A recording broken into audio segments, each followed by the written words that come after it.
ஆன்மீக பயணத்தை முடித்துக் கொண்டு சென்னை திரும்பினார் நடிகர் ரஜினிகாந்த்.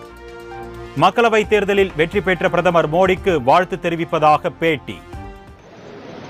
மாண்புமிகு முதலமைச்சர் ஸ்டாலின் அவர்களுக்கு என்னுடைய பாராட்டு நன்றிகள் தெரிவித்துக் கொள்கிறேன். அப்படி என்னுடைய நண்பர் சந்திரபாபு நாயுடு அவர்கள் ஆந்திர பிரதேசத்தில் அம்மாவை பெரிய வெற்றி அடைஞ்சிருக்காங்க. அவருக்கு என்னுடைய பாராட்டுகள், வாழ்த்துக்கள். மத்தியில் என்டிஏ 3வது தடவை ஆட்சி அமைக்கப் போவது. 3வது வாட்டி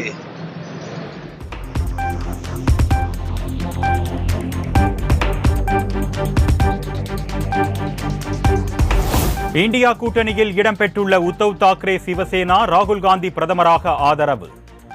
பாஜக கூட்டணியில் உள்ள தெலுங்கு தேசம் மற்றும் ஐக்கிய ஜனதா தளத்துடன் இந்தியா கூட்டணி பேச்சுவார்த்தை.